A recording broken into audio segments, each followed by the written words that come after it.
Coming up on Fulton Today, their past mistakes are no longer affecting their future goals. Thanks to joint efforts from government, justice, and community leaders, several residents with prior arrests now have a clean slate. I'm Priscilla Ortega, and I'll have that story coming up. I'm very, very proud. And for the first time in over a decade, the police department welcomes a special officer to the SWAT team. That and more starts right now on Fulton Today.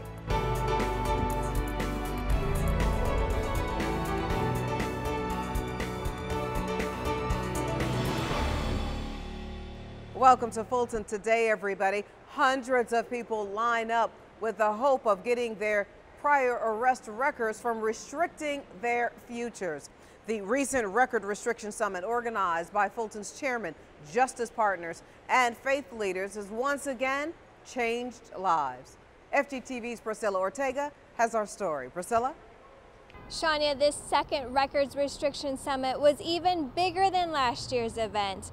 While hundreds showed up for the event in October, this year hundreds more were helped. Residents lined up outside historic Ebenezer Church in hopes of a fresh start and more opportunities. You're sitting in a church, and if there's anything a church ought to be about, it's about changing people's lives, giving people another chance. The senior pastor of Ebenezer volunteered his church once again as a venue for the Records Restriction Summit. In fact, dozens of volunteers, law enforcement across the county, and justice partners all collaborated for the event. It's important for me to be here today because I have the opportunity to sign off on some orders that the prosecutors have already reviewed, that the clerk's office have brought up, that the records are going to be restricted for a number of the individuals that are downstairs today.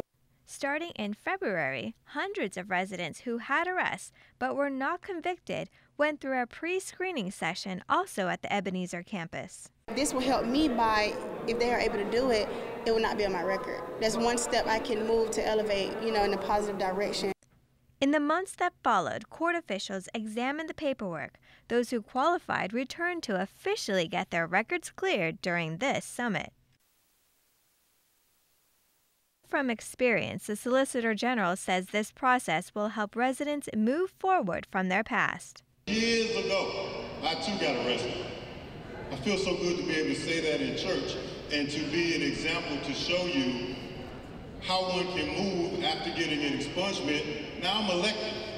Chairman John Eves says restricting records will benefit participants in many ways. You want to restrict your record so that you can stay on your feet, get your job, get your housing, get your financial aid from a college or a university. During the 2016 summit, about 400 residents came to try and get their records cleared. This year, there were about 600 applicants, with 685 arrests restricted. Also at the event, Fulton's WorkSource department and private employers were able to connect participants with possible jobs. County leaders are hoping to make the Record Restriction Summit an annual event. Now, this event does come at a cost. This year's event cost about $30,000.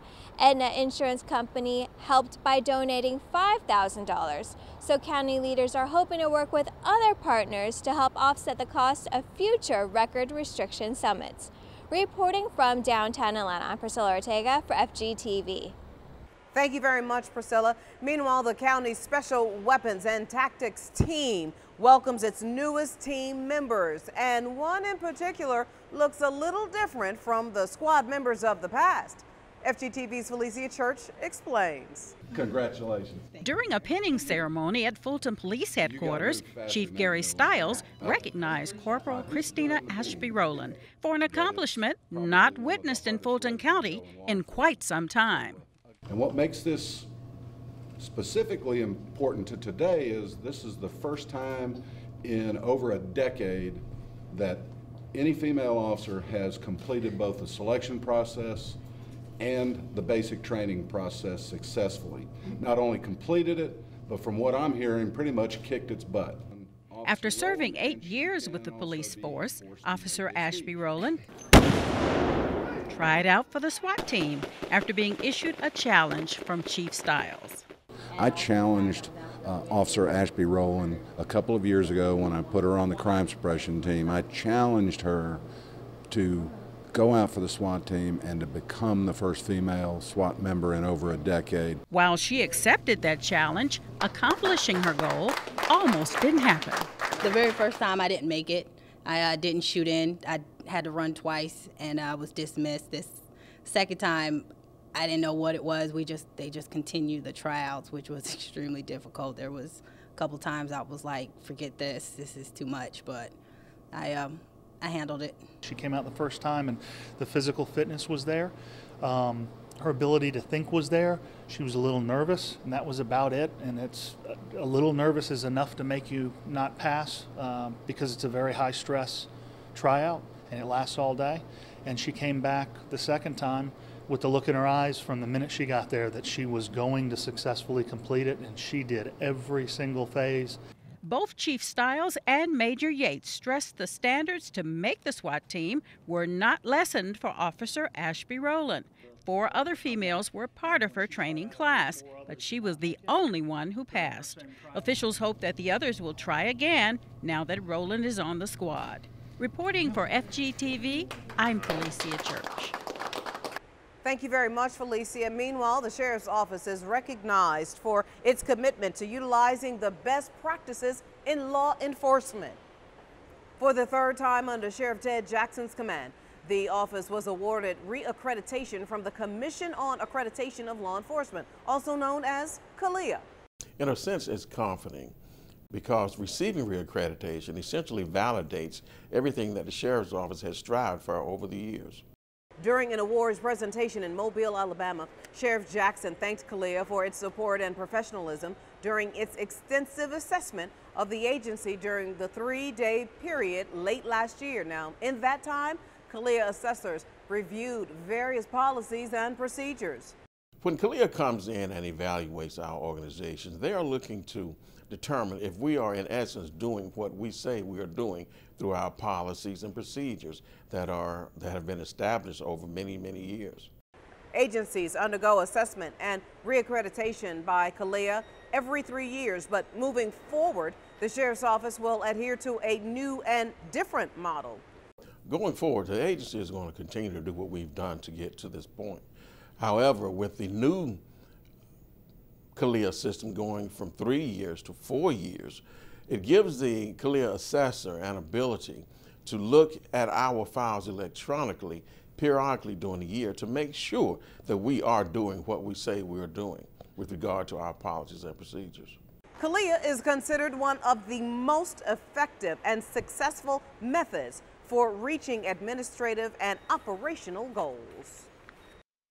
The city of South Fulton enters its 2nd week of cityhood following the inaugural ceremony of its new leaders.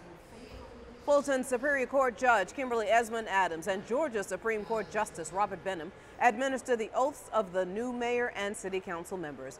The packed house at the Banneker High School auditorium heard from state lawmakers and faith leaders about the need for the community to now come together. What a joy it is to partake and participate in such an awesome historical event. The witnessing, the experiencing of a city coming into formation, moving from an idea to now the fulfillment of a vision. They have received and have accepted their oaths. The question now is, how do we move forward? The election has happened, the results are obvious. Peace. Move on. And let's build a city that we can be proud of. Today was historic. We created the new city of South Fulton. It was an opportunity to see democracy at its best. Citizens got together, they had a vision for a new city. We worked on it for 10 years, and we made it happen. The city of South Fulton named its interim city manager and city attorney. Leaders will continue to hire top staff for the new city. In the meantime, Fulton County Police will continue to provide the services that will be transitioned to the city, like police, fire, and zoning. The new council members held their first meeting right after the inaugural ceremony. Important news from the fire department. Fulton County is under a burn ban. Complying with a statewide burn ban issued by the Georgia Department of Natural Resources, Fulton County joins 54 other counties taking part in this ban that lasts through the end of September. The Fulton County Fire Rescue Department actively responds to those calls for service where there's a lot of smoke in the neighborhood. You know, as of May 1st through September 30th, you cannot burn household leaves or wood or anything of that nature. So we actively respond. If we get the call, we respond, have the homeowner put it out, and we move on to the next call. Since Georgia's Environmental Protection Agency has identified open burning as a major contributor of pollution, the goal of the ban is to prevent unhealthy air levels during the summer months. In the summer months, the ozone can build up pretty thick, and that makes it difficult for some people to breathe. So if you have open burning during those summer months, it contributes to the ozone pollution, making it more difficult for people to breathe. If burning leaves and fallen limbs is your only way of keeping your yard clean, Fire Chief Larry Few has alternate suggestions. A great alternative is composting, where you have those trees and limbs and leaves that you may have an overabundance in your yard during these months. You can compost them, which is an excellent source of energy for your gardening and for water retention around your plants. So I actively support that. For a list of landfills in your area, you can call 404-362-2671. Fulton County Citizens University students find out how their tax dollars are collected. Along with discussing his daily duties, Tax Commissioner Dr. Arthur Ferdinand broke down what his office provides for the county and its citizens. He also explained how the county operates and how the tax system helps provide funds for services residents expect. It's a teaching lesson he looks forward to every year. It is one of those special events that as a tax commissioner or as a department head should look forward to focus what they do for the residents of Fulton County. It also gives me an opportunity to teach. This is when I again transform myself into being a professor, a lecturer, and I enjoy it thoroughly. The tax commissioner even briefed the students on their tax bills and explained the various deductions on the bill. They all appreciated the information he provided. I really enjoyed tonight's class. It's been my favorite one so far because I think tax is a part of county business where people have the most issues. It's a really personal subject for people. Most people aren't happy when they see their tax bill. Like people mentioned in the class tonight, they see Commissioner Ferdinand's name and they get upset. But he was so personable, he was so knowledgeable, and he made everything very easy to understand. Next week, the students pay a visit to Dick Anderson, the county manager. There's much more to come on Fulton Today. Stay with us.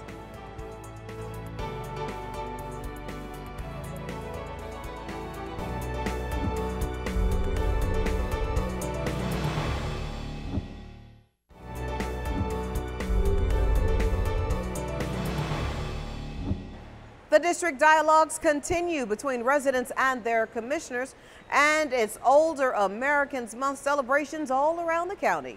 Here's this week's District by District coverage. I would like to nominate Commissioner Ellis to be the vice chair. Second. District 2 Commissioner Bob Ellis has been named as the new vice chairman. The North Fulton representative was voted to the position by his peers during the May regular board meeting. The position had been vacant since the passing of Vice Chair Garner last month. Certainly not the way I would like for it to come about, and I do hope that I can serve the board in with the same degree of integrity and honor and dignity that Vice Chair Garner did.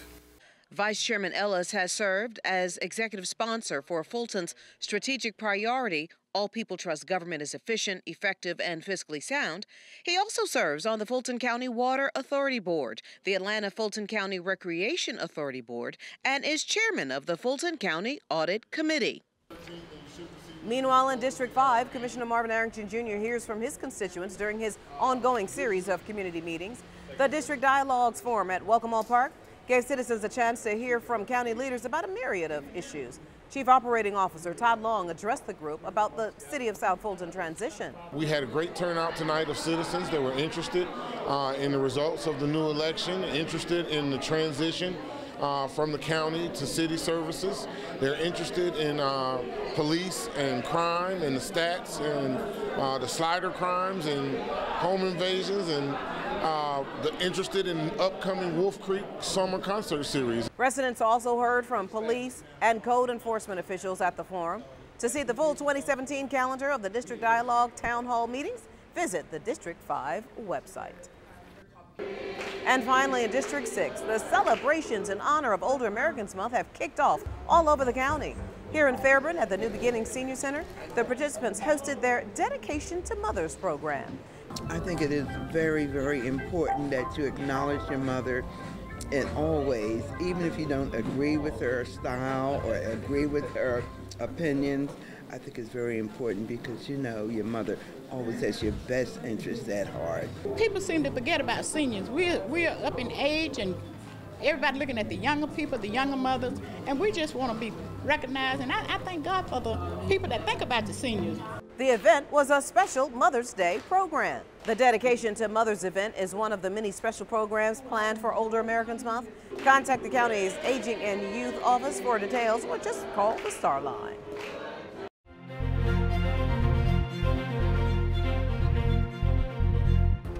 Now you can catch more of your commissioners at work all this week with the rebroadcast of the Board of Commissioners meeting right here on FGTV.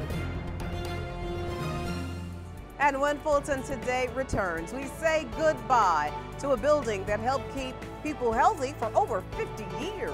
Stay with us.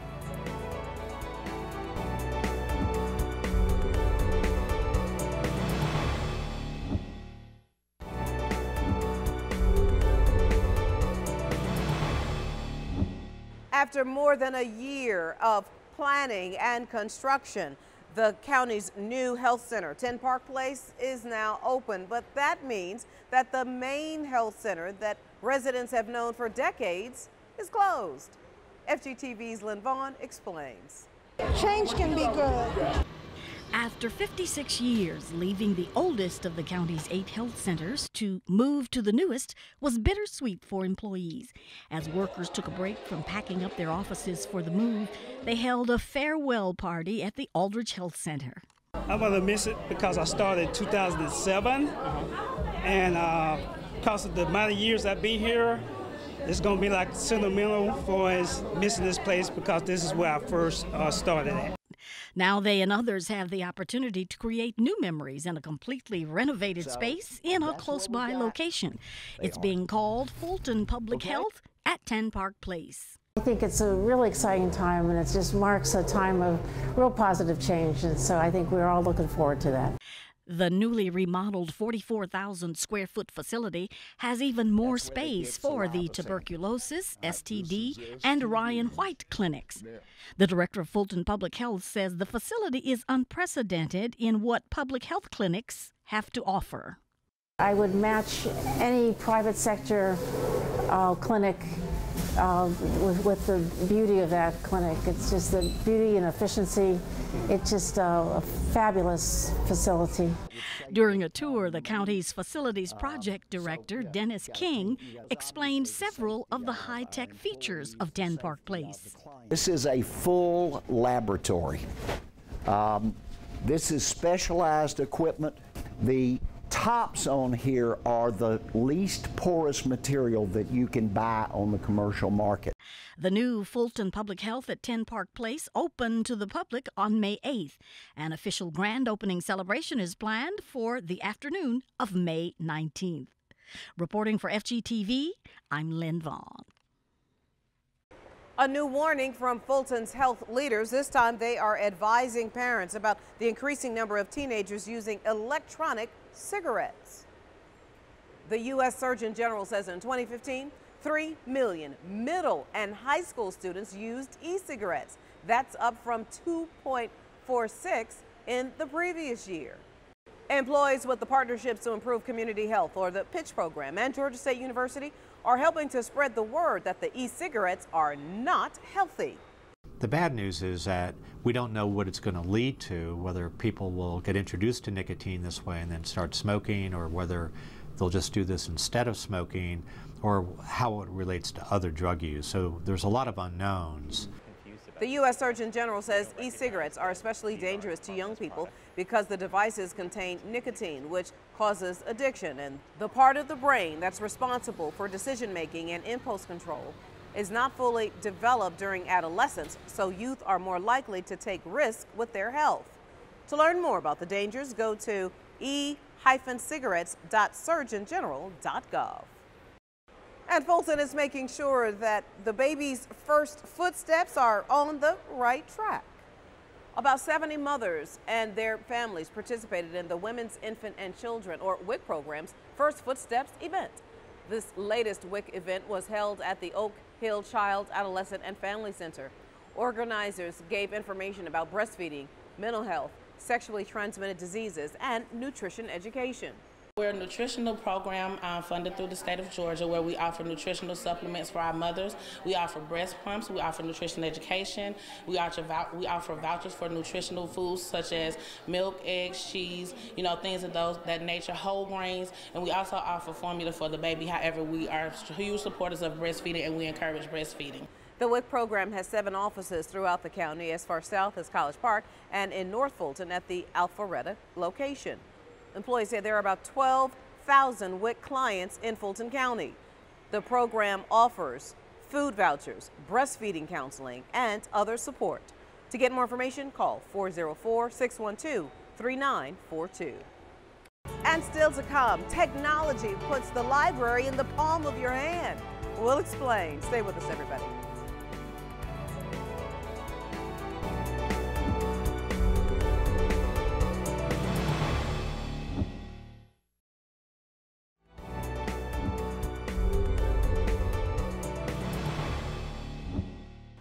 The county's librarians want residents to take full advantage of all of the resources, both inside and outside of their branches. The Atlanta Fulton County Public Library System's electronic resource coordinator says that patrons can spend hours using the programs on the library's website and mobile app. Library employees say that educational databases, which provide SAT and ACT prep tests, are especially useful for students during the summer months. Library patrons can also learn more than 70 foreign languages by using a program called Mango. The system also has a wide array of popular digital magazines, 11 million songs, and movies, all available for streaming. If you're ordering books from Amazon, you could save tons of money. If you're already subscribing to electronic magazines, you could also drop your subscriptions, because we have most of the popular subscriptions that you can just, at your fingertips, everything is there. All of these features require a library card, which you can get at any branch for free. You can go to afpls.org to learn more. A well-known Atlanta dance professional and choreographer joins the Dance Week celebrations. The Axum Dance Theater Experience held a workshop for the Arts and Culture Department's National Dance Week celebration. The workshop explored ballet to modern dance movements. The dancers were given a phrase and told to use their dance movements to express that phrase. The company's director says it's important for everyone to dance and create movement with their bodies. I think everybody has movement ability. It's important to move throughout life or you stop living. Dance Week featured dozens of special events, but dance classes are available at the county arts centers throughout the year. Summer Arts Camp will start later this month. You can get more information by logging on to fultonarts.org. And before we go, our reminder that we'd like to connect with you online. Check us out anytime on Facebook, Instagram, Twitter, and our YouTube channel. Well, that does it for this edition of Fulton Today. Thank you for watching. Join us each week for news around and about Fulton County.